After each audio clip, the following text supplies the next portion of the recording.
निष्क्रिय प्रतिरोध की एक योजना बना रखी थी, निष्क्रिय प्रतिरोध की।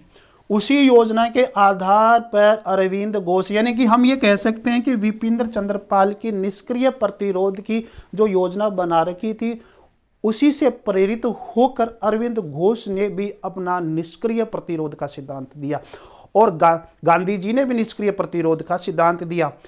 और तो हम ये कह सकते हैं कि विपिन चंद्र पाल ने सबसे पहले निष्क्रिय प्रतिरोध को शब्द दिया, उसके बाद में अरविंद घोष ने उस योजना को साकार किया और अरविंद घोष ने सीधा सीधा प्रचार प्रसार कर दिया कि ऐसी चीजों का बहिष्कार कर दो जिससे कि अंग्रेज लोगों का फायदा हो रहा है, हमें उनका आर्थिक स्थिति को कमजोर करना है, आर्थिक स्थिति को कमजोर करना है। तो दोस्तों, कॉलेज, स्कूल, न्यायालय सबका बहिष्कार कर दिया, वस्तुओं का भी बहिष्कार कर दिया, जैसे ठीक है ना। तो बहिष्कार ये है उनका निष्क्रिय प्रतिरोध। फिर इसी को ही इसी निष्क्रिय आंदोलन को गांधी जी ने आगे और साकार रूप देते हैं, मूर्त रूप देते हैं अपने निष्क्रिय प्रतिरोध में। गांधी जी ने अहिंसा के माध्यम से, सत्याग्रह के माध्यम से, असहयोग आंदोलन के माध्यम से निष्क्रिय प्रतिरोध को आगे बढ़ाते हैं। ये उनका निष्क्रिय प्रतिरोध था। और ध्यान दो, एक अंतर और था कि गरम दल और नरम दल। तो गरम दल के पहले क्रांतिकारी थे कौन? अरविंद घोष। तो गरम दल के नेताओं से प्रभावित होते हैं। गरम दल वाले क्या चाह रहे थे कि पूर्ण स्वराज्य हो। क्या हो?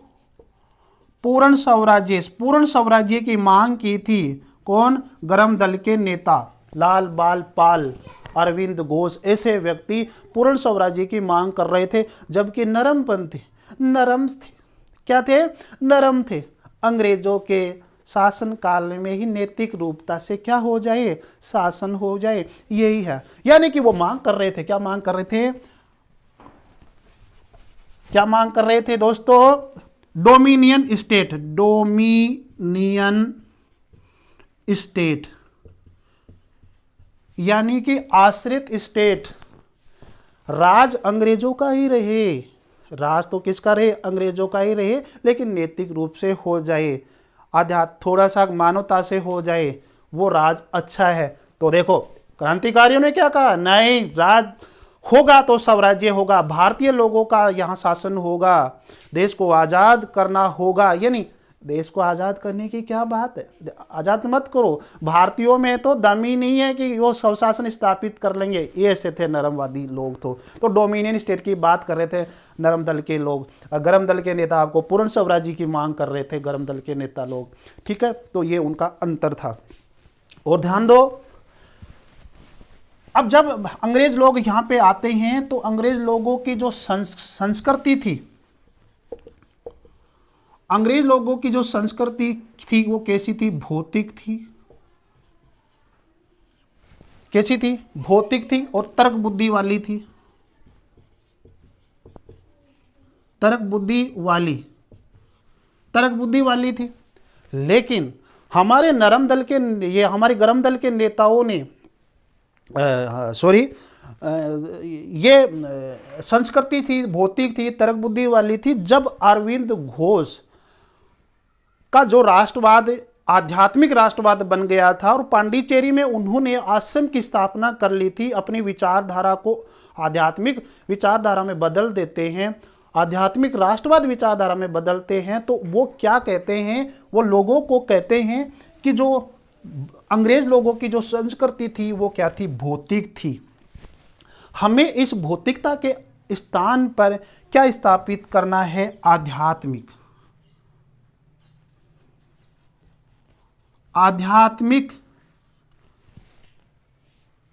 आध्यात्मिकता स्थापित करनी है। भौतिक चीजों के प्रति लगाव नहीं रखना चाहिए।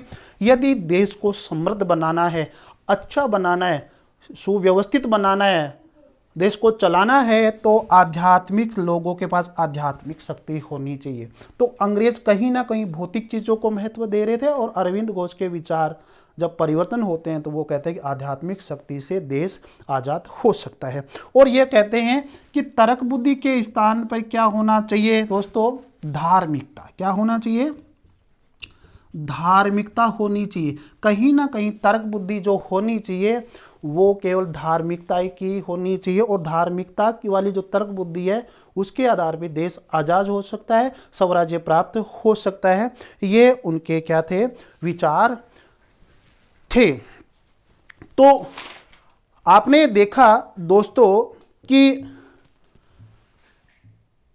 अरविंद घोष का राष्ट्रवाद क्या है, उसका स्वराज्य क्या है। उनकी विचारधारा दो तरीके की थी, पहले सामान्य थी, फिर उग्र राष्ट्रवाद वाली हुई, और फिर नैतिक अध्यात्म वाली राष्ट्रवाद वाली हुई। यानी कि हम ये कह सकते हैं कि आध्यात्मिक राष्ट्रवाद का जनक अरविंद को माना जाता है।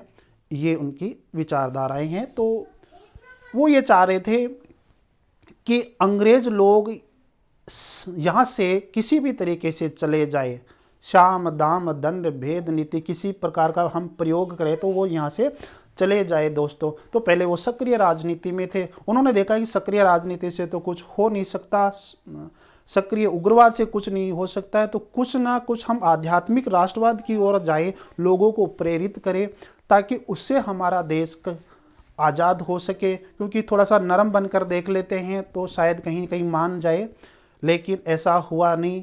देश आज़ाद होता है वो गर्मपंथी लोगों के विचारधाराओं से ही देश आज़ाद होता है। बहुत सारे लोगों ने अपने आप को बलिदान किया है आज़ादी के लिए।